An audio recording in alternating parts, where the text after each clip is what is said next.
Bismillahirrahmanirrahim. Assalamualaikum warahmatullahi wabarakatuh.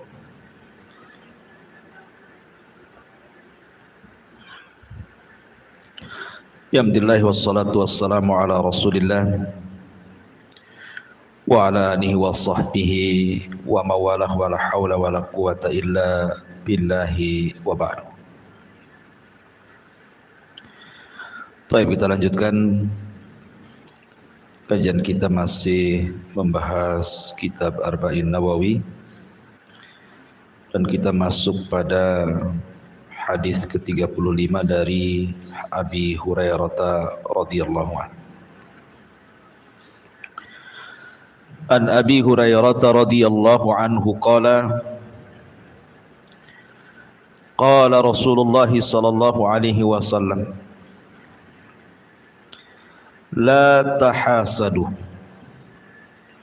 wala tanajashu wala tabaghadu wala tadabaru wala yabi' ba'dukum ala bai'i ba'd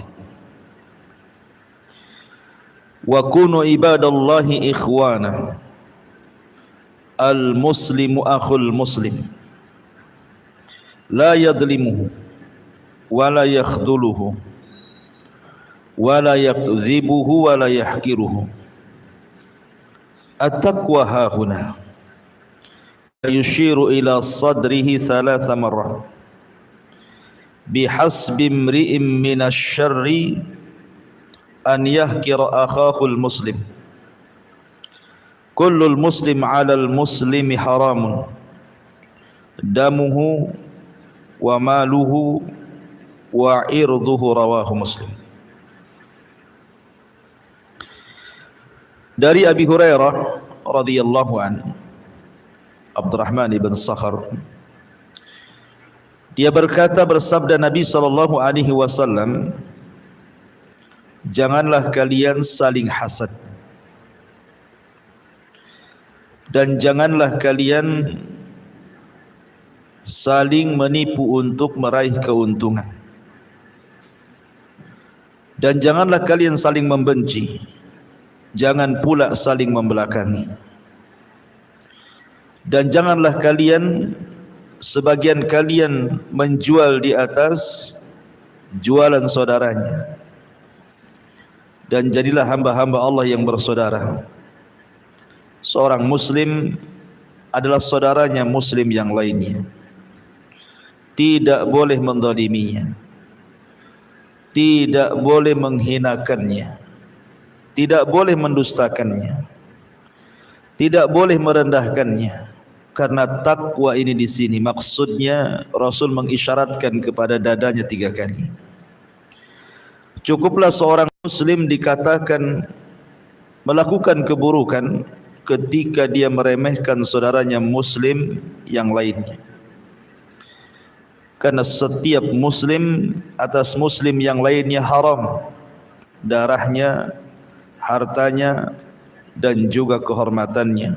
Hadis ini dikeluarkan Al-Imam Muslim. Taib. Ma'asyiral muslimat yang dimuliakan Allah Subhanahu wa taala, hadis ini adalah hadis yang sangat agung yang bicara tentang akhlak seorang muslim kepada muslim yang lainnya. Di sini Rasul menyebutkan 5 perkara tidak boleh dilakukan seorang muslim kepada muslim yang lainnya. Yang pertama kata Nabi sallallahu alaihi wasallam, la tahasadu. Janganlah kalian saling hasad sesama kalian. Hasad itu kata ulama, karahiyatu ma an'amallahu ala akhik min ni'matin diniyatin au dunyawiyatin. Jadi hasad itu kata ulama adalah kebencian seseorang atas nikmat yang Allah anugerahkan kepada saudaranya, baik nikmat itu perkara agama ataupun perkara dunia.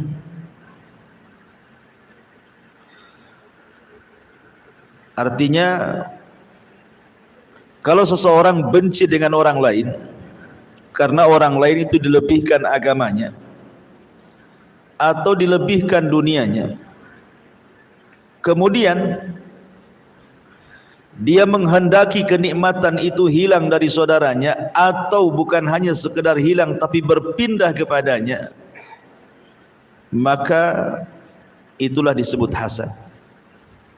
Contoh, kalau seandainya saudara kita ini mungkin dia hafal Quran, kita tidak suka kalau dia hafal Quran.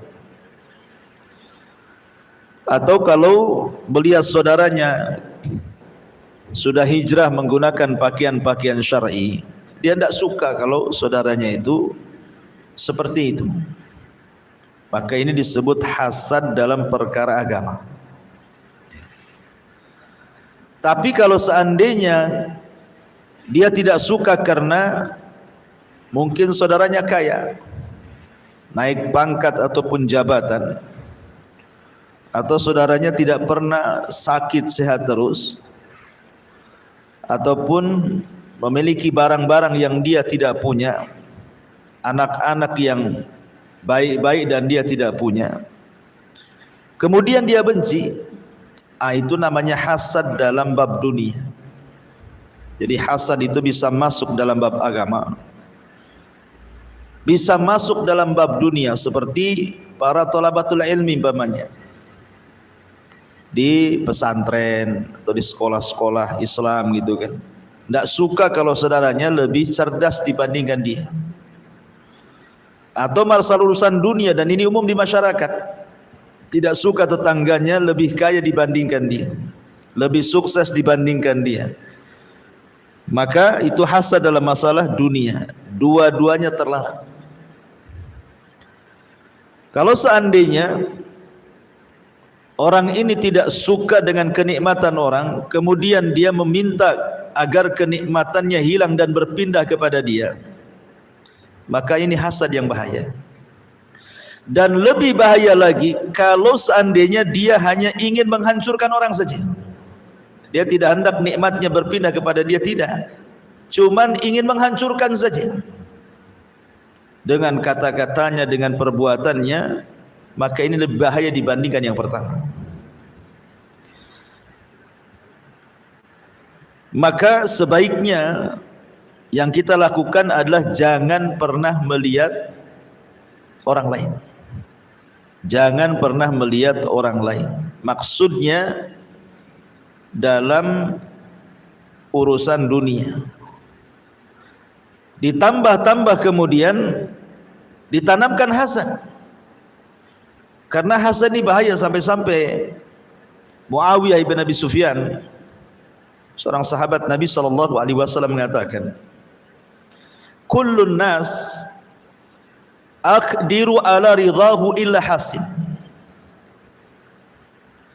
Setiap manusia saya sanggup untuk meletakkan keredoanku kepadanya, illa hasid, kecuali orang hasad, aku tidak bisa.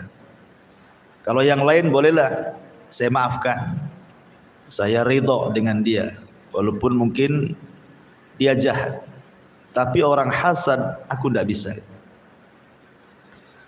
Karena orang hasad itu susah tobatnya. Contoh umpamanya,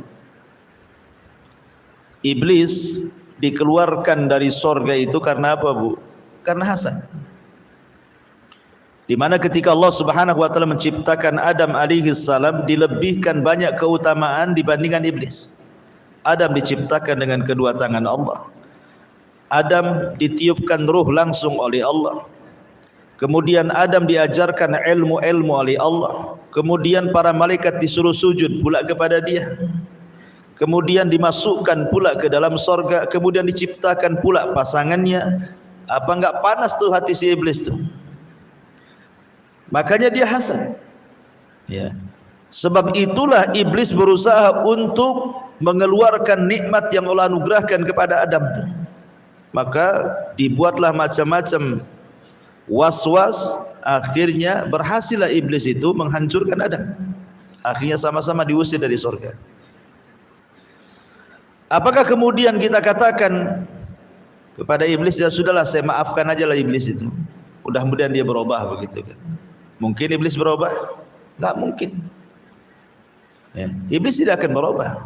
Sama halnya dengan orang hasad. Orang hasad tidak akan berubah. Makanya tidak perlu dipedulikan orang hasad itu. Makanya Muawiyah bin Abi Sufyan mengatakan, saya sanggup untuk mengikhlaskan kejahatan orang kecuali hasad.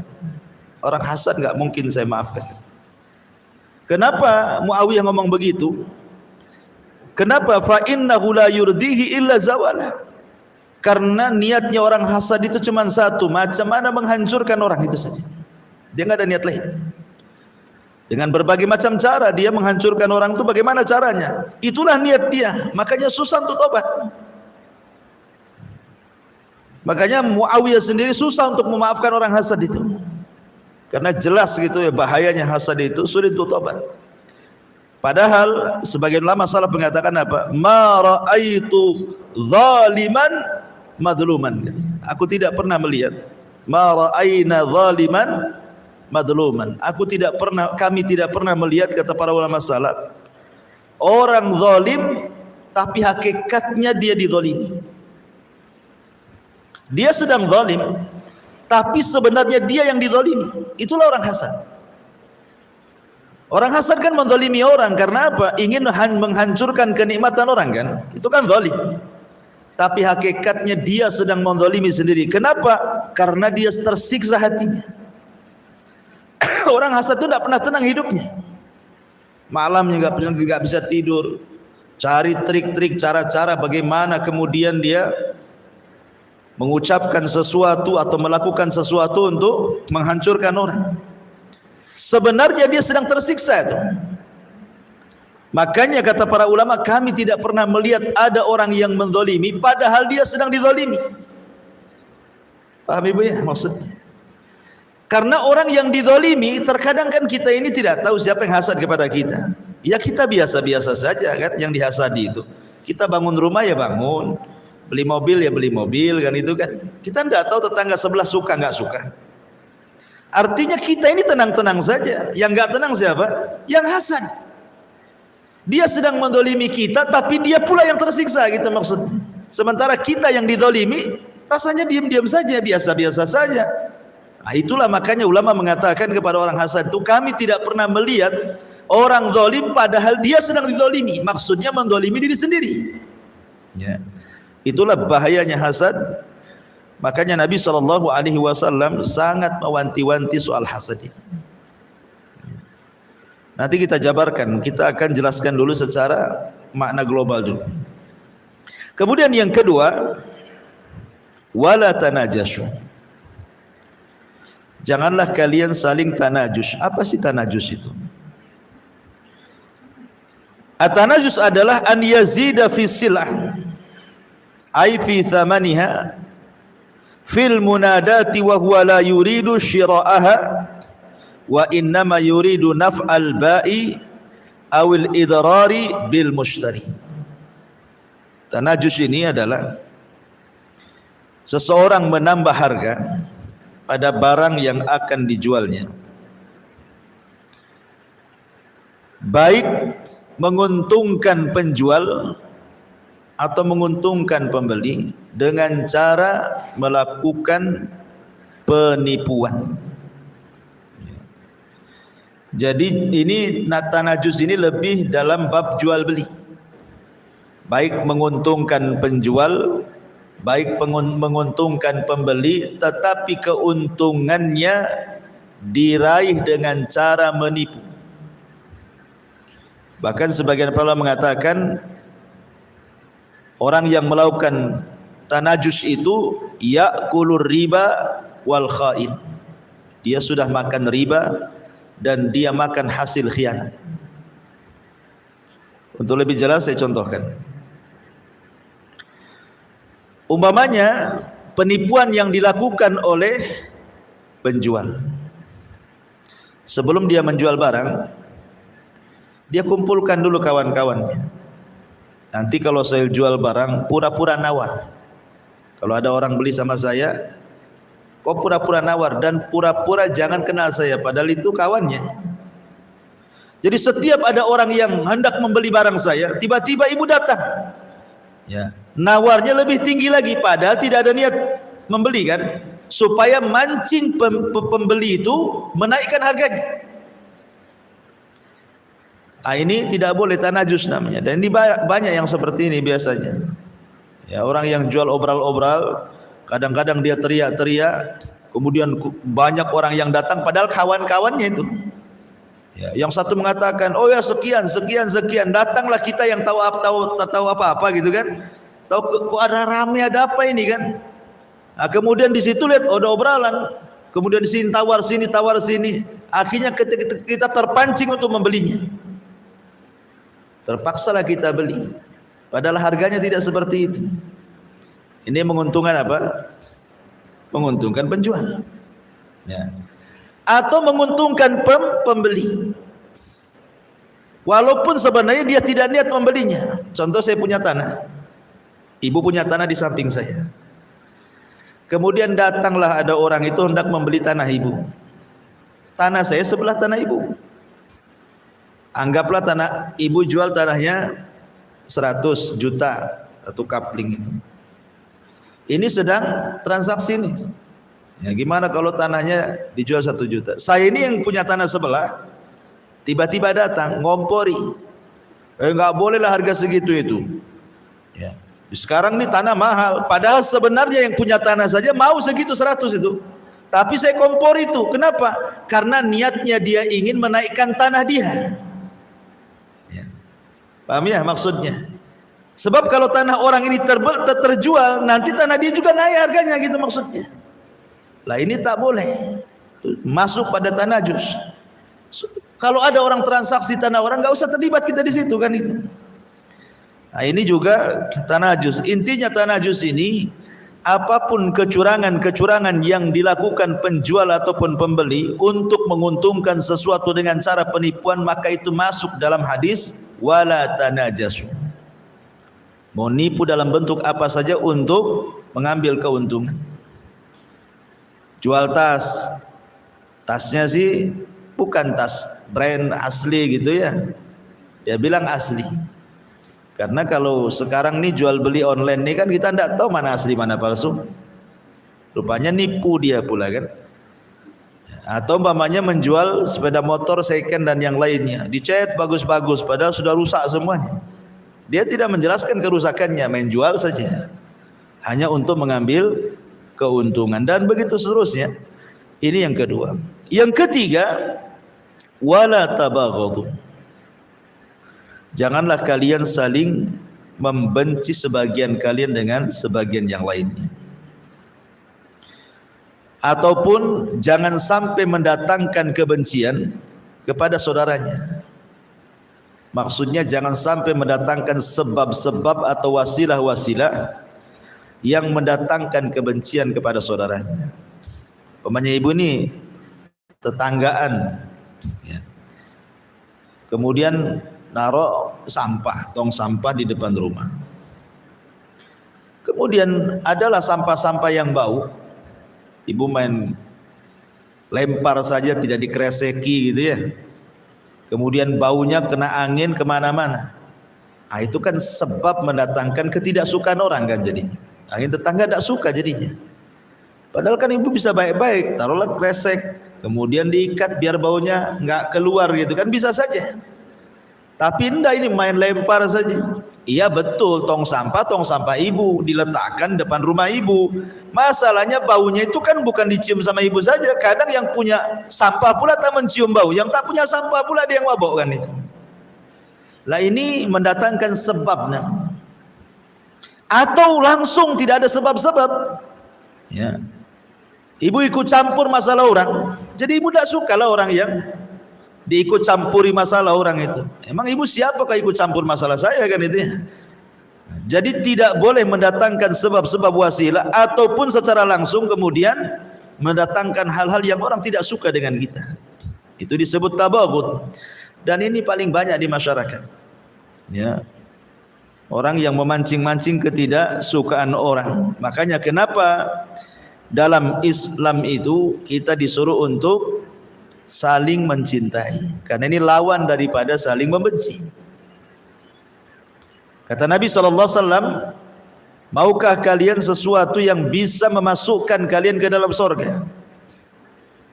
Kemudian Rasul mengatakan, absus salam bainakum, sebarkan salam di antara kalian, karena salam itu mendatangkan al-hub, perasaan cinta.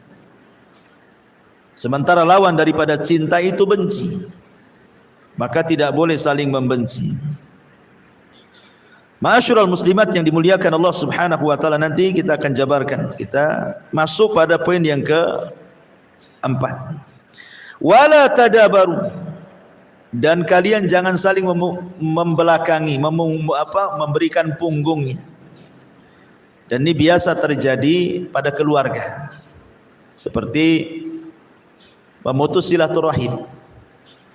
Ya, namanya saudara benci dengan saudaranya, seseorang benci dengan pamannya, dengan bibinya, entah masalah apa, kita tidak tahu. Tapi ketika kemudian sudah tidak suka, saling membelakangi, tidak mau nelpon, ya kan, tidak mau nyapa, kadang-kadang diblokir nomornya, itu sama juga tadabur tuh. Intinya nggak mau ketemu sebenarnya tadabur itu, karena tidak suka gitu ya. Ataupun mungkin dalam dunia yang lebih lebar lah, contohnya yang mudah lah, ibu lah. Mungkin ada sesama pengurus pengajian tidak suka, akhirnya gara-gara tidak suka dengan satu orang, tak mau pula hadir di pengajian. Kenapa tidak hadir di pengajian Ustaz Abu Meroh? Saya tidak benci dengan Abu Meroh, itu tuh ada si fulanah tuh di situ tuh. Ya, tidak suka saya nengoknya itu, nengok dia mual aja katanya. Nah, itu kan, nah, itu namanya tadabur tuh. Ya, dia tidak suka ketemu orang. Nah, ini bahaya juga. Kemudian juga karena tadabur ini sebenarnya sama dengan muadah, dia menanamkan permusuhan. Tadabur itu sama dengan menanamkan permusuhan. Kemudian yang nomor 5 yang terakhir, wala yabi ba'dukum ala bai'i ba'din. Janganlah kalian menjual di atas jualan orang lain. Maksudnya seseorang apabila sudah sempurna akad jual beli, umpamanya saya jual ke ibu handphone harganya 1,5 juta, murah harga itu, dan sudah akad, malamnya sudah janji mau 1,5, mau Pak Ustadz katanya, jangan lupa besok ya bawa barangnya, besok saya bawa uangnya, artinya kan sudah sepakat malam. Entah kenapa ada pula orang nawar, handphonenya bagus tuh, itu mahal di pasar itu. Iya saya sudah jual 1,5, jual aja ke saya 2 juta, saya mau tuh handphone kayak gitu tuh. Mikir dia, alamak semalam sudah janji 1,5 sama orang kan itu, ini ada yang nawar 2 juta. Mikir dia caranya, akhirnya datang dia ke ibu, kayaknya enggak bisa bu katanya, ada yang nawar 2 juta katanya. Kita batalin aja lah. Itu tidak boleh. Ya, kalau sudah sempurna akad tidak boleh, kecuali belum sempurna. Pamannya malamnya ngomong mau 1,5, tengok besok lah. Itu kan belum ada akad tuh namanya. Ya. Tapi kalau sudah deal-dealan malamnya, maka ibu tidak boleh, walaupun ada yang nawar lebih tinggi. Contoh di zaman Rasul, Nabi SAW itu sudah akad hendak membeli kuda dengan harga sekian, deal. Kemudian kata Nabi SAW, kalau begitu besok kau datangkan kudamu, saya akan siapkan uang. Ketika sudah jadi besok, tak datang-datang pula orang yang bawa kuda itu. Rupanya ketemulah di jalan, lah mana kudamu, katanya mau kau jual. Dia bilang enggak. Kenapa? Karena ada yang nawar kudanya lebih tinggi dibandingkan tawaran Nabi. Padahal sudah ada akad masalahnya kan dengan Nabi itu, bahwa kuda itu akan dijual besok dengan harga sekian dan barangnya siap didatangkan. Ketika sudah sampai waktunya, tak datang pula orang itu. Jadi ketika ketemu dia tanyalah, katamu kudamu mau dijual, saya sudah tunggu. Dia bilang enggak, mengingkari dia. Kata Rasul, sudah kita akad. Kata dia enggak, sampai berkali-kali. Datanglah seorang sahabat, kemudian mengatakan, aku siap jadi saksimu wahai Rasul. Ya, enggak salah Khuzaimah siapa itu nama sahabatnya. Kata Rasul, ngapain kau ikut-ikut jadi saksi? Loh, kau kan enggak ikut ketika aku transaksi. Kamu kan enggak hadir. Kamu saksi apa gitu maksudnya kan? Kamu tidak tahu aku transaksinya kapan. Kenapa kau datang-datang ingin jadi saksi? Kata sahabat ini, saya siap jadi saksi. Kenapa? Karena saya yakin engkau ini seorang nabi dan tidak mungkin berdusta. Ya, artinya yang punya kuda itu yang berdusta. Maka Rasul menjadikan orang yang mau jadi saksi karena hanya semata-mata nabi adalah seorang nabi dan dia tidak mungkin berdusta, Allah jadikan dia sama dengan 2 persaksian laki-laki. Syahidnya di sini apa? Ini Nabi sudah sempurna kan akadnya, tapi orang ini mungkir, mengingkari gara-gara apa? Ada penawaran yang lebih baik. Maka ibu, walaupun jual beli yang remeh-remeh tetap tak boleh. Kalau sudah sempurna akad, maka tidak bisa dibatalkan. Ya, dibatalkan tidak bisa dibatalkan. Maksudnya tidak bisa dibatalkan kalau hanya karena ada penawaran orang. Tapi kalau dibatalkannya tidak dijual gitu ya, umpamanya ibu sudah akad malam itu mau jual rumah, tapi pagi-paginya ibu temenung pula, ini jual rumah mau tinggal di mana, nanti jadi gelandangan pula tak ada rumah, tak jadilah akhirnya kan. Kalau itu lain, itu membatalkan bukan karena orang lain ya. Memang akhirnya terpikir, jadi dia minta maaf lah akhirnya ke kawannya itu, maaf lah saya mikir-mikir nih kalau saya jual rumah masalah ini nanti. Itu lain, karena bukan karena ada penawaran orang, karena ada maslahat lain ya. Ini lain lagi hukumnya ya. Jadi hal-hal yang seperti ini, walaupun perkara-perkara remeh, tetap tidak boleh dilakukan seorang muslim. Kenapa? Di sini Allah Subhanahu Rasulullah SAW katakan, wa kunu ibadallah ikhwana. Karena kita ini hamba Allah, saling bersaudara. Karena 5 perkara ini penyebab retaknya persaudaraan. Hasad, kemudian tanajus, kemudian tabaghud, tadabur, dan juga bai' ba'dikum ala bai'i ba'din. Ini 5 perkara ini yang menghancurkan ukhuwah Islamiyah. Kemudian Nabi SAW menguatkan lagi di sini tentang pentingnya persaudaraan ini.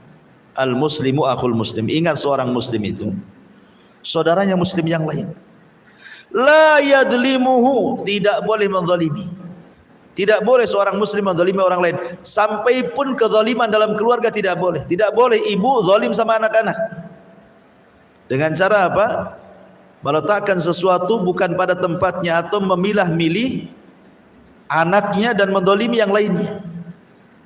Ya, karena di zaman Rasul ada yang seperti itu. Ada orang tua anaknya banyak, tapi yang disenangi itu mungkin 1 orang saja, karena mungkin dia cerdas, dia soleha, dia soleh apa gitu kan. Akhirnya asik dia saja yang dikasih hadiah, yang lain pula tidak.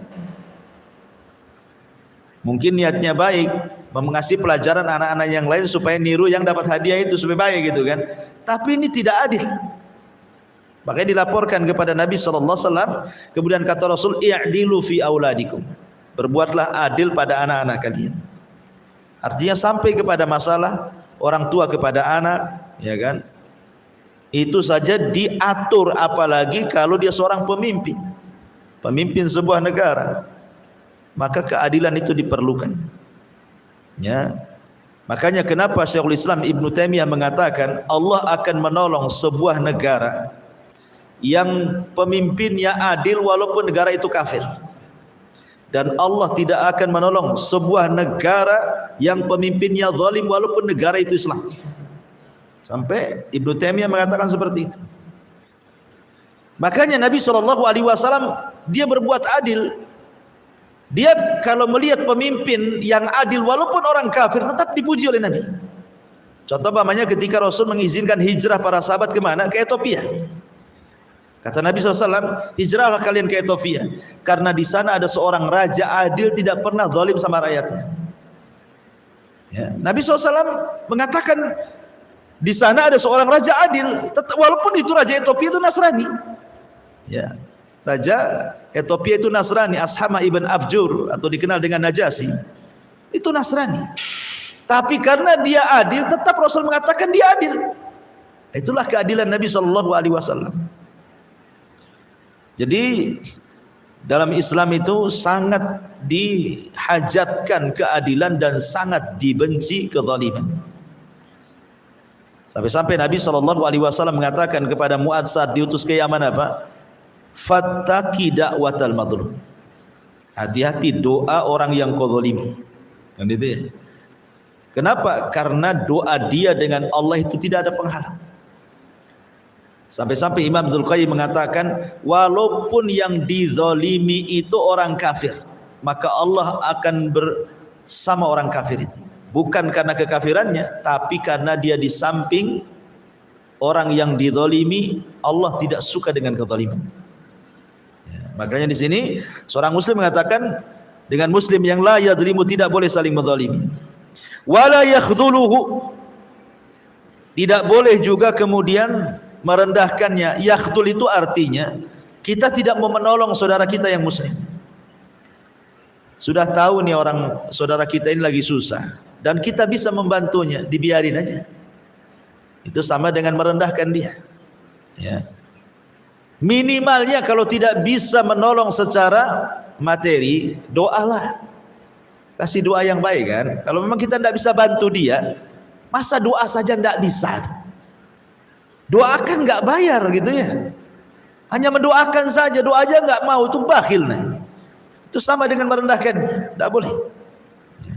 Kemudian wala yakdzibuhu, tidak boleh kemudian memberikan kabar dusta. Maksudnya yakdzibuhu itu tidak boleh menyampaikan kabar dusta kepadanya, atau dalam riwayat yukadzibuhu, mendustainya. Jadi ibu bercerita, kabar itu kabar hoax, ceritakan pula sama kawannya, tahu hoax itu kan. Nah, kemudian wala yahqiruhu, ini yang paling bahaya. Jangan pernah meremehkan orang, karena meremehkan itu adalah alamatul kibri, tanda dari sombongnya orang. Ingat ketika Rasul bersabda tentang al-kibru, kata Nabi SAW, al-kibru batarul haqqi wa ghamdun nas. Sombong itu menolak kebenaran dan menganggap orang lain rendah. Dan Nabi SAW bersabda, al-kibriya'u ridai, sombong itu adalah pakaianku. Faman naza'ani wahida minhuma qadaftuhu finnar. Kata Nabi SAW, barang siapa yang berusaha menyamaiku dalam hal ini, maka aku akan lempar orang itu ke neraka. Jadi sombong itu sifat Allah, jangan ada pada sifat manusia. Tidak boleh merendahkan orang itu. Makanya Rasul mengancam, la yadkhulul jannah man kana fi qalbihi mithqalu dzarratin min kibrin. Tidak akan masuk surga seseorang yang dalam hatinya penuh dengan kesombongan. Kemudian Nabi SAW menjelaskan kenapa kita tidak boleh sombong. Karena at-taqwa hahuna, takwa itu di sini, kata Rasul. Kenapa Rasul mengatakan setelah melarang tidak boleh sombong, kemudian Rasul mengatakan takwa di sini? Orang sombong itu, Bu, merasa dia lebih tinggi dibandingkan orang. Ya, orang sombong itu merasa lebih tinggi dia derajatnya dibandingkan orang lain. Sementara dalam Islam itu barometer orang itu di atas orang ada dengan takwa. Inna akramakum indallahi atqakum. Orang yang paling mulia di antara kalian itu adalah orang yang paling takwa. Itulah caranya Islam mengunggulkan satu orang dengan yang lainnya. Ya. Jadi kemuliaan seseorang itu bukan karena dia kaya, bukan karena dia pemimpin, bukan karena dia pejabat, bukan karena dia ganteng, cantik dan yang lainnya. Tidak. Ya, tapi kemuliaan di sisi Allah itu hanyalah takwa. Sementara orang yang sombong itu merasa bahwa hartanya lebih tinggi dibandingkan harta orang kan. Merasa jabatannya lebih tinggi dibandingkan jabatan orang, sehingga dia kemudian merendahkan yang miskin, merendahkan bawahannya dan begitu seterusnya. Sementara dalam Islam lain pula cara mengangkat orang di atas orang lain. Karena siapapun bisa terangkat, ibu miskin, ibu bukan pejabat, ibu bukan menteri, bukan presiden, bukan siapa-siapa, orang biasa, tetapi bisa saja di mata Allah ibu lebih mulia dibandingkan presiden, ibu lebih mulia dibandingkan menteri, ibu lebih mulia dibandingkan orang kaya. Kenapa? Karena yang mengangkat derajat kita itu adalah takwa. Makanya disebutkan setelah kalimat wala yahkiru, jangan merendahkan. Kenapa? Karena takwa itu di sini. Ya. Takwa itu di mana? Di sini disyaratkan ke dada. Maknanya takwa itu yang tahu hanya Allah. Orang tidak bisa melihat ketakwaan orang. Karena Rasul mengatakan takwa di hati. Gimana caranya nengeng-nengeng ke hati orang? Sehingga takwa itu tidak bisa dilihat dari penampilan. Nampak bercadar, cadarnya pula banana. Nampak pula bajunya bagus. Takwa nih tidak bisa juga. Nampak ini auratnya sana sini nggak jelas ini kan itu, ya. Ini nggak takwa ini katanya. Kita tidak bisa menilai, ya, karena takwa itu urusan dia dengan Allah. Terkadang ada yang penampilannya menurut kita, penampilannya itu ini maksiat ini. Ya. Kemudian satu sisi ibu melihat ini penampilannya bagus, belum tentu yang bagus penampilannya lebih baik dibandingkan yang jelek penampilannya. Ada sebuah kaidah para ulama, as-sayyi'atu awrathat fi qalbihi khaufan ila Allah afdal minal hasanati awrathat fi qalbihi ujban wa kibran.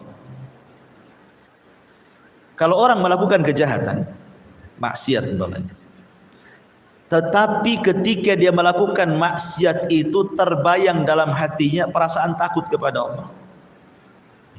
Aku tak tahu zina itu haram. Jadi ketika melakukannya itu was-was karena takut kepada Allah gitu ya. Ini lebih baik dibandingkan ibu nih haji, umroh, kenapa kan dohirnya bagus kan? Haji umroh kan bagus, ya. Atau bangun masjid, atau bangun madrasah, bangun pesantren, tetapi kebaikan yang ibu lakukan itu mewarisi dalam hatinya ujban wa kibran, melahirkan ujub, kebanggaan dan kesombongan. Lebih baik mana gitu ya?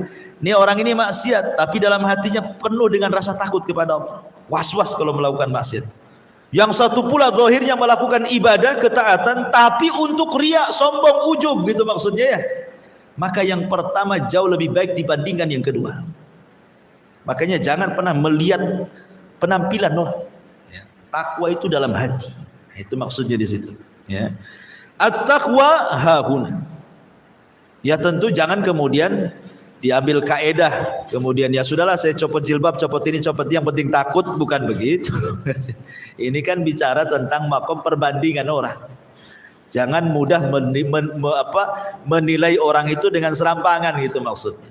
Boleh jadi mungkin yang dohirnya tidak seperti ibu, jilbabnya masih jilbab layangan, kalau kena angin ya terbang-terbang pokoknya kan, ya. Tapi boleh jadi dalam hati sebenarnya ingin hijrah, ya. Daripada ibu yang sudah bercadar udah mentang-mentang lebih suci dibandingkan orang, itu bahaya. Ya. Ini jangan sampai tertanam seperti itu. At-taqwa hahuna, takwa itu di sini. Kemudian Nabi SAW mengisyaratkan ke dadanya 3 kali. Kemudian Nabi SAW menegaskan lagi maksudnya, ingat kemuliaan orang itu bukan dari harta, bukan dari pangkat, bukan dari jabatan, bukan dari kegantengan, kecantikan dan begitu seterusnya. Bihasbi mri'im minasyarr, kata Rasul. Ingat, cukuplah orang itu dianggap jelek, berdosa, an yahkira akhakul muslim, ketika selalu merendahkan saudaranya dan mengangkat dirinya lebih tinggi dibandingkan saudaranya. Kemudian Rasul SAW mengingatkan ada batasan-batasan seorang muslim itu tidak boleh dirusak. Al muslimu alal muslim haramun damuhu wa maluhu wa irduhu.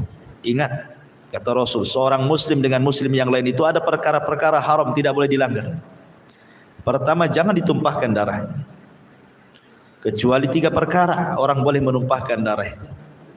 As-sayyibu zani, wan nafsu bin nafsi, wa tariku lidinihi, al-mufariqu lil jamaah, kata Rasul. Seorang pezina dan dia sudah menikah, atau dia membunuh, kisos dibunuh, atau dia murtad dari Islam. Selain itu tidak boleh ditumpahkan darahnya, ya. Kemudian wa malu, hartanya tidak boleh kita ghasab, apalagi kita mencurinya atau mengambil haknya dengan cara zalim. Tidak boleh. Seperti yang terjadi di pengadilan-pengadilan itu. Terkadang ada orang yang berani membayar saksi palsu, nyogok hakim supaya menang di pengadilan. Akhirnya awalnya dia tidak punya harta, jadi punya harta karena ngambil harta orang. Di sisi lain yang punya harta artinya hilang harta karena diambil orang. Maka tidak boleh, ya. Kita ini hanya boleh mengambil harta orang kalau dikasih dengan cara kerelaan. Selain itu tidak boleh. Kemudian irdu, kehormatan itu tempat sesuatu atau seseorang itu dipuji dan dicela. Itu irdu itu artinya tempat di mana seseorang itu bisa dipuji, bisa dicela. Mungkin bahasa kitanya kehormatan. Maka tidak boleh seseorang kemudian merobek kehormatan orang lain. Tidak boleh. Dengan cara umpamanya menyingkap aibnya. Akhirnya yang tadinya orang tidak tahu jadi tahu. Yang tadinya orang memuji dia akhirnya mencela dia. Jadi irdu itu tempat orang memuji dan orang dicela. Tadinya orang ini tahunya dia orang baik-baik saja. Datang kawannya, rupanya itu kawan lamanya masa jahiliyah, cerita pula sama orang. Kok si Anu sekarang pakai cadar ya? Padahal dulu itu paling brengsek satu dunia. Orang tidak tahu, tahu-tahu jadi tahu. Oh, mana tahu? Nah, tengok aja itu, suruh copot baju tato semua itu isinya tuh, umpamanya kan? Nah, ini tidak boleh seperti itu. Allah sudah tutup aibnya, tolong kita juga tutup aib saudaranya. Ya, jangan sampai kemudian merobek kehormatannya. Hadis ini dikeluarkan Imam Muslim. Taib. Sedikit yang ingin saya bahas adalah masalah hasad. Ya, di sini. Ma'asyiral muslimat yang dimuliakan Allah Subhanahu wa taala. Bicara sedikit soal hasad. Hasad ini sebenarnya muncul karena seseorang itu tidak memiliki apa yang kita miliki. Kenapa ibu dihasadi orang? Kenapa ibu dihasadi orang? Karena ibu punya sesuatu yang orang itu tidak punya sama ibu. Kalau seandainya ada orang yang membenci kita karena ilmunya, hakikatnya dia tidak punya ilmu, makanya mencela ilmu orang. Kalau dia mencela harta ibu, hakikatnya dia tidak punya harta yang ibu punya. Kalau dia mencela ibu soal kehormatannya, hakikatnya dia yang tidak punya kehormatan, makanya dia hasad karena dia tidak punya apa yang orang lain punya. Kalau seandainya dia punya apa yang orang lain punya, mungkin tidak akan hasad. Tapi karena dia tidak punya apa yang ibu punya, makanya dia hasad. Karena hasad itu jangan sampai ada orang melebihi dia. Nah, jadi tenang saja. Tetapi Bu, bagaimanapun karena hasad ini sangat bahaya. Sangat bahaya, karena hasad itu kan muncul di mana saja. Ada hasadnya iblis yang sudah saya ceritakan. Ada hasadnya anaknya Adam, Qabil dan Habil, berakhir dengan pembunuhan kan.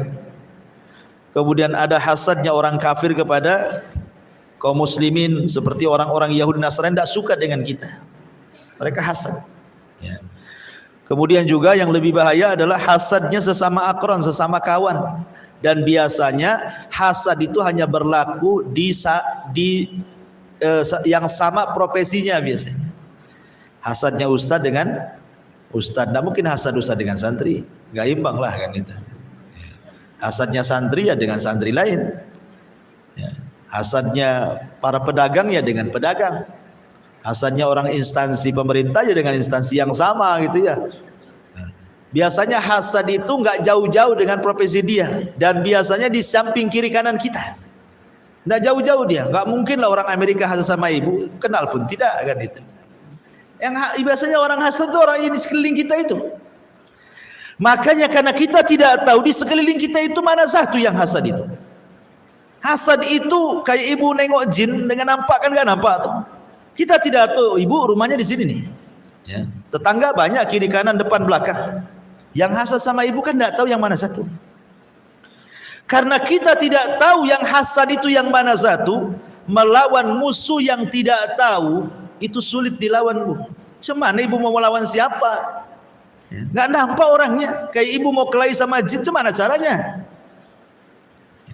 Apa seperti orang uka-uka ambil botol, kemudian ditarik-tarik masukkan ke botol gitu? Mana ada nangkep jin dimasukkan ke botol? Sekali lubang pula botolnya keluar lagi dari lubangnya kan gitu. Jadi karena kita tidak tahu menghadapi sesuatu yang gaib, makanya kenapa kita hanya bisa meminta pertolongan kepada Allah Azza wa Jalla. Dengan cara apa? Katakan dua lafaz yang diucapkan para ulama. Apa itu lafadznya? Siapa yang tahu? Masya Allahu la quwata illa billah. Ini satu. Yang kedua, Masya Allahu tabarakallah. Ya, ucapkan dua perkara ini. Apa bedanya Masya Allahu la quwata illa billah dengan Masya Allahu tabarakallah? Di dalam surah Al-Kahfi ada satu kisah namanya Sahibul Jannataini, pemilik dua kebun. Yang satu kufur nikmat, yang satu beriman. Sebelum kisah ini saya ceritakan, jadi dua orang ini awalnya berurusan bisnis. Biasalah orang bisnis kalau berdua atau lebih biasanya ada masalah. Akhirnya masing-masing saham dibagi. Ini yang baik ini semua saham dia yang dapat itu dia infakkan semuanya. Akhirnya jadi miskin gara-gara infaknya, karena dia hanya ingin mengambil kekayaan di akhirat. Ini yang satunya infak pun kagak, dia belikan dua kebun. Akhirnya kaya raya. Allah berikan istidraj, kekayaannya itu bertambah, akhirnya sombong. Ini kawannya ingin cari pekerjaan, dibandingkan nyari tempat orang, bagus ke kawannya yang dulu sama-sama berbisnis kan gitu ya. Datanglah ngelamar kerja, bukannya diterima, dimaki-maki, dibodoh-bodohkan. Mana hartamu? Lihat tuh hartaku banyak, pokoknya intinya dihina dan hampir diusir. Tapi kemudian orang ini ingin menyombongkan diri kepada kawannya. Sebelum kau pergi, ayo kita lihat kebunku, katanya. Akhirnya dia masuk kebun, rupanya sudah terbakar semua kebunnya. Kata saudara yang beriman, cobalah kalau kau setiap masuk kebunmu mengatakan Masya Allahu la quwata illa billah, tentu tidak akan hancur kebun. Akhirnya hancur. Dari sini kata para ulama, maka kalau ibu diberikan nikmat, mungkin punya kebun, banyak tanamannya, banyak pohon-pohon buah-buahannya, atau ibu punya rumah baru dibangun cantik, atau baru beli mobil gitu ya, atau punya anak soleha dan soleh, ganteng-ganteng, pokoknya nikmat apa saja ya. Maka ibu katakan Masya Allah la quwata illa billah, supaya tidak hancur kenikmatan itu.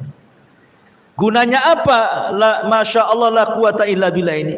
Maksudnya biar kita tidak ujub ya, dengan mengucapkan kalimat itu supaya kita tidak ujub, tidak sombong dengan nikmat itu.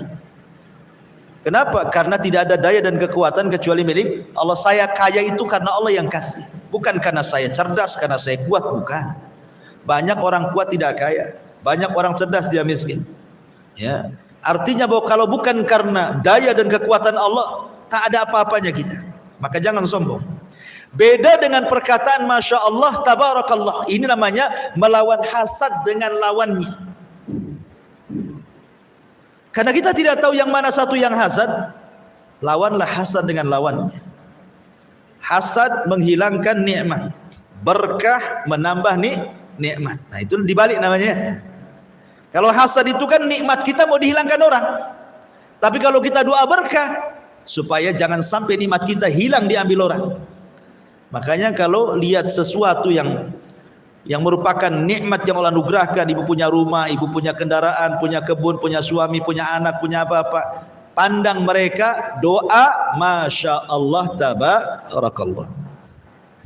Paham Bu ya? Itulah bedanya antara Masya Allah la quwata illa billah dan Masya Allah tabarakallah. Dua-duanya ibu ucapkan. Yang satu melawan hasad, artinya melawan orang. Yang satu melawan hawa nafsu, supaya jangan sombong, supaya jangan ujub. Dua-duanya penting, karena dua-duanya kalau dilanggar bisa hilang nikmat kita ya. Ini yang harus dipahami soal hasad. Kenapa demikian? Karena hasad itu ada erat kaitan dengan penyakit mata. Bukan penyakit mata maksudnya belean gitu, bukan. Itu bisa disembuhkan dengan insto tuh. Maksudnya penyakit mata di sini adalah penyakit sihir yang keluar dari mata-mata jahat. Di mana mata-mata jahat itu keluar dari hasad sehingga banyak setan di matanya. Mata setan, ya. Mata jahat, dan itu bisa menghancurkan orang. Itu bagian daripada sihir. Kalau dia suka dengan barang orang, kemudian hasad, nanti barang yang dia suka dan tidak bisa dimiliki, hancur tuh barang tuh. Makanya penting, kalau apalagi Bu, kalau ibu buat undangan, entah acara walimah, acara akikah atau undangan makan gitu ya. Itu kalau ibu makomnya mengundang orang ramai, kita tidak tahu yang datang itu ada yang hasad atau tidak, namanya ramai orang. Otak orang itu beda-beda. Walaupun semua sama jilbabnya hitam, ya kan? Semua jilbabnya hitam, belum tentu otaknya putih semua. Jangan sama dengan jilbabnya hitam semua. Kan? Jadi karena makomnya orang ramai itu, lebih lagi ibu berdoa. Lebih lagi harus berdoa seperti ini. Kalau ibu mau lihat, pamannya ibu lagi ngundang orang ramai-ramai, ibu tataplah keramaian orang itu. Ibu katakan Masya Allah, tabarakallah. Supaya nanti ini dari semua orang yang ibu undang itu, mata-mata hasad itu tidak merusak nikmat. Ini kan nikmat, ibu lagi ngundang orang kan, nikmat nih. Ya. Jadi itu sebenarnya yang paling utama ibu lakukan sebelum nyambut-nyambut yang lainnya itu, supaya jangan ada orang hasad di situ. Lawan hasad dengan lawannya, karena ada pandangan-pandangan yang tidak bagus yang bisa merusak orang. Ya. Ma'asyiral muslimat yang dimuliakan Allah Azza wa Jalla. Adapun bahaya hasad ini, kenapa kita tidak boleh hasad ya? Hasad itu sebenarnya muncul karena ketidakpuasan dengan putusan Allah. Dia kurang puas dengan putusan Allah, makanya dia hasad. Makanya lawan hasad itu adalah qanaah. Dan qanaah itu artinya redha dengan pemberian Allah, mau sedikit mau banyak. Karena bagi orang yang qanaah itu, sedikit baik bagi dia, banyak baik bagi dia. Terkadang sedikit lebih berkah, jauh lebih baik dibandingkan banyak tak berkah. Jadi orang hasad itu hakikatnya dia menolak takdir Allah, itu intinya. Sehingga dia enggak terima dengan Allah. Kenapa aku gini kok orang begitu, gitu maksudnya. Makanya dia hasad, kenapa aku saja, kenapa orang enggak? Akhirnya dia mulai hasad sama orang. Ini dampak nih bahayanya hasad tuh, adamur ridha bi qada illahi azza wa jalla. Dia enggak redha dengan putusan Allah. Kemudian yang kedua, dampak hasad itu sebenarnya karena ujub. Jangan sampai ada orang yang lebih dari dia, sehingga akhirnya dia hasad. Jangan sampai satu kampung ini ada yang lebih kaya daripada saya. Kalau ada orang yang lebih kaya daripada saya, dia akan cari isu-isu yang lainnya supaya hancur kekayaan orang. Hakikatnya muncul karena sombong, hasad itu. Kemudian juga yang ketiga, al-hiqdu wal adawatu wal baghdha. Akibat hasad ini munculnya dengki. Dari dengki musuhan. Dari musuhan dendam kesumat. Ini enggak lepas nih orang hasad, ini tiga perkara ini. Awalnya dengki, kemudian musuhan, akhirnya dendam. Bagaimana caranya membalas dendam, begitu maksudnya ya. Ini juga termasuk tiga perkara kenapa hasad itu dilarang. Ma'asyiral muslimat yang dimuliakan Allah Subhanahu wa taala. Kemudian tentang obat orang hasad tadi saya sudah jelaskan, doa Masya Allah, tabarakallah, atau Masya Allah, la quwata illa billah. Kemudian juga banyak-banyaklah bertakwa kepada Allah. Kemudian bersabarlah. Jangan pernah memandang orang dalam urusan dunia terlalu tinggi. Kecuali dalam urusan agama, enggak apa-apa. Tetapi bukan dalam rangka hasad, dalam rangka ghibtah.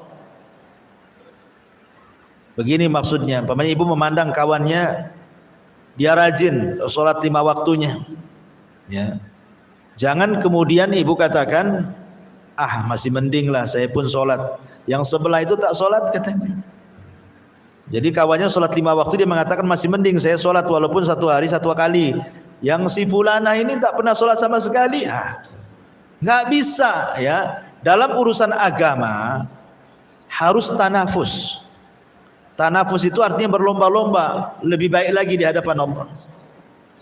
Tapi dalam urusan dunia, tanafus itu walaupun tidak ada hasad tetap tercela. Ya, artinya berlomba-lomba mengumpulkan harta walaupun tidak ada hasad, ya kan? Tapi berlomba-lomba saja, saya sana kaya, saya pun bisa kaya kok. Itu kan nggak ada hasad kan? Hanya ingin berlomba-lomba saja. Tetap tidak bisa, tidak elok lah, karena harta itu yang menjadikan orang biasanya melampaui batas. Seperti Qarun. Ya. Apalagi tanafusnya kemudian ditambah-tambah dengan hasad. Maka itu bahaya. Makanya kenapa Rasul membuat kaidah itu, ungduru ila man huwa asfala minkum wala yangduru ila man huwa fawqakum. Kata Rasul, jangan lihatlah orang yang di bawah kalian, jangan melihat orang di atas kalian. Itu kaidah kan? Kaidah dari Nabi. Ibu saja bu, kalau negak ke atas kan pegel juga leher itu lama-lama. Nah, tapi kalau nunduk ke bawah kan tidak terlalu pegal gitu ya. Artinya kalau kita ini nengok ke atas capek lama-lama kan. Dari situlah akhirnya tulul amal. Kapan aku seperti dia? Kapan? Tapi dia tak punya sayap mau terbang. Akhirnya panjang kali angan-angannya. Panjang angan-angan jadi penyakit jadinya. Jadi ini juga kenapa kemudian kita harus sabar, tidak boleh memandang orang. Sudahlah urus diri sendiri saja, ngapain pula pandang-pandang orang. Kemudian juga obatnya adalah tawakal kepada Allah.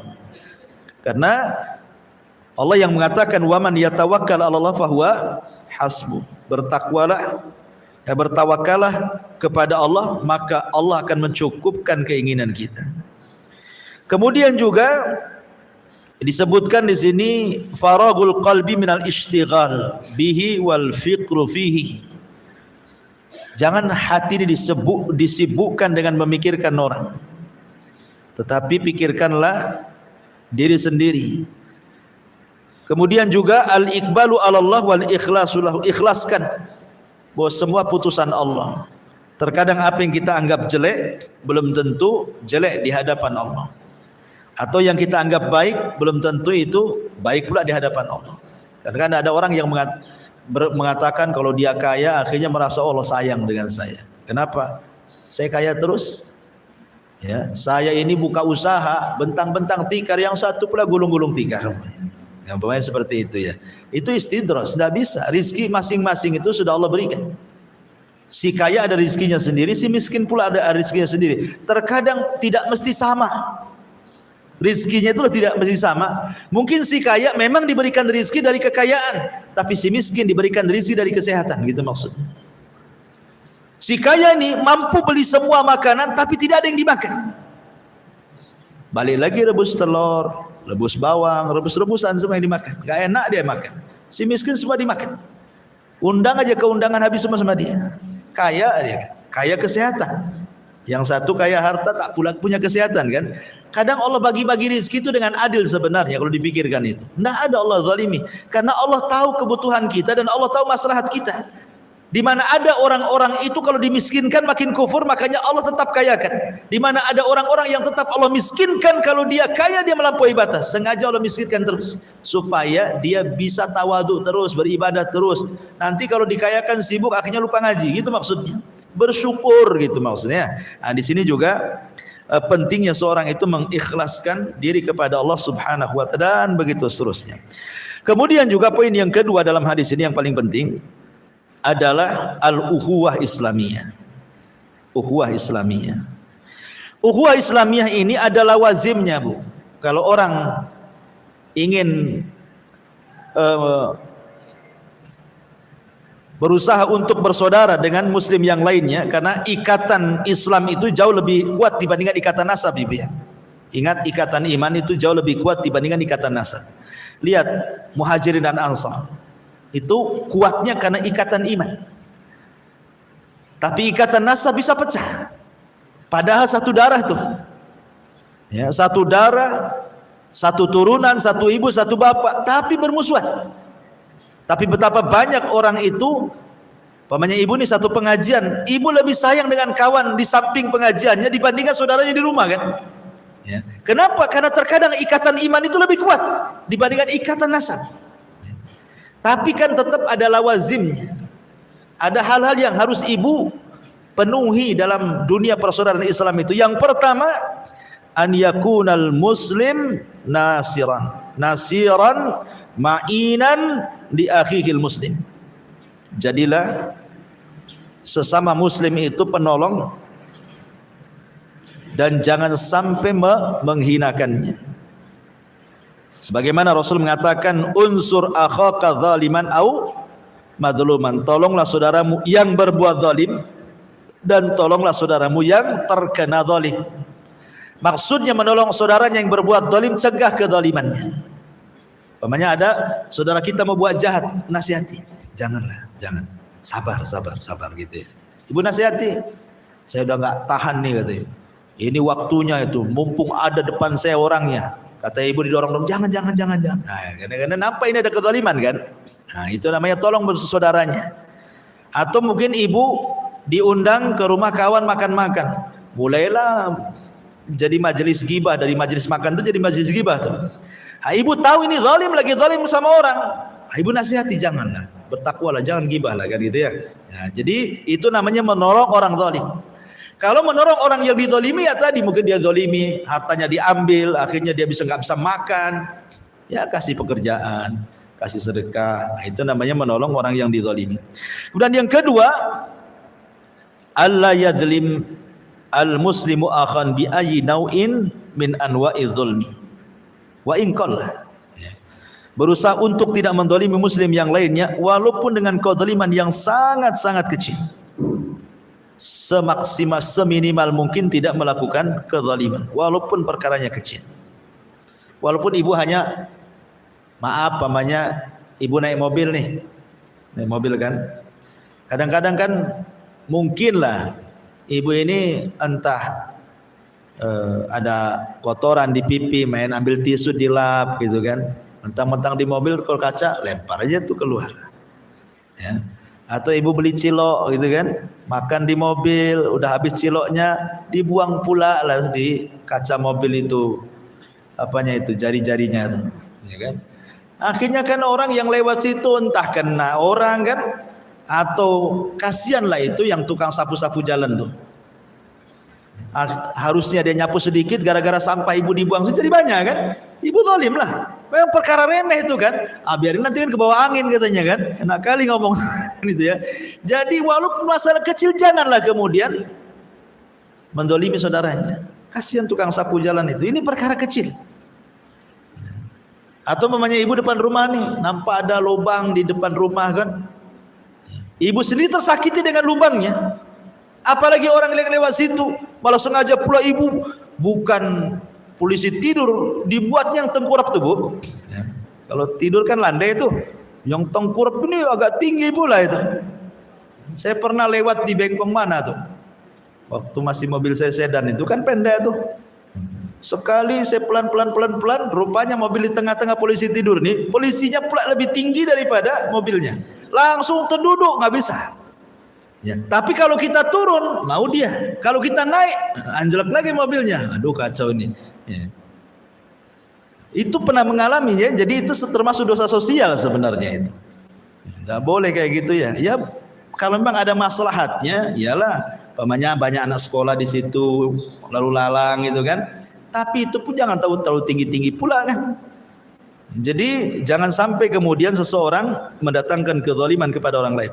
Kemudian yang ketiga, min lawazimil ukhuwah Islamiyah adalah an yarhama ba'duhum ba'dha, berusaha menyayangi yang satu dengan yang lainnya. Karena permisalan seorang muslim dalam hal kasih sayang itu, kata Rasul, Mathalul jasadil wahid, seperti jasad yang satu, idza ishtaka minhu udhun tada'alahu sairul jasadi bis-sahari wal humma. Apabila sakit salah satu anggota badan, maka akan sakit semua badannya dengan tidak bisa tidur dan demam.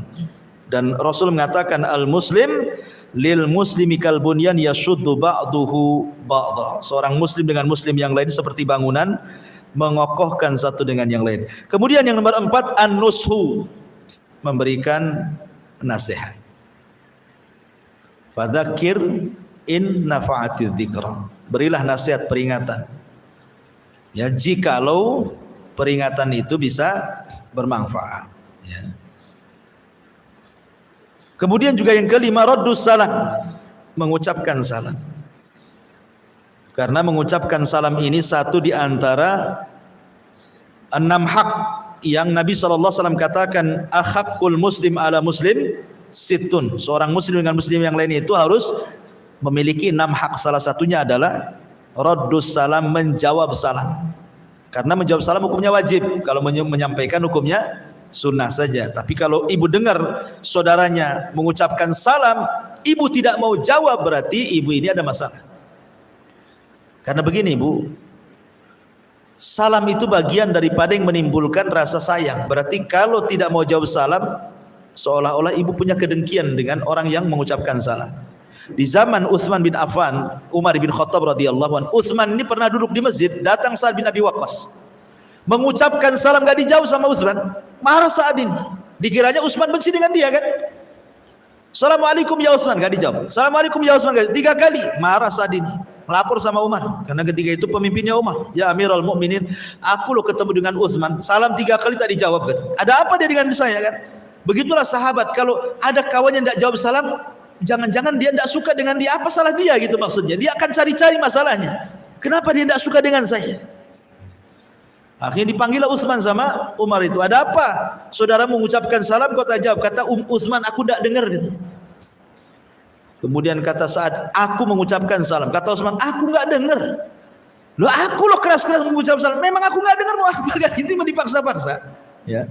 Akhirnya kemudian kata Umar, sini Utsman. Ya. Kata Umar, kenapa kau tak mau jawab salam? Kata Utsman, saya enggak dengar.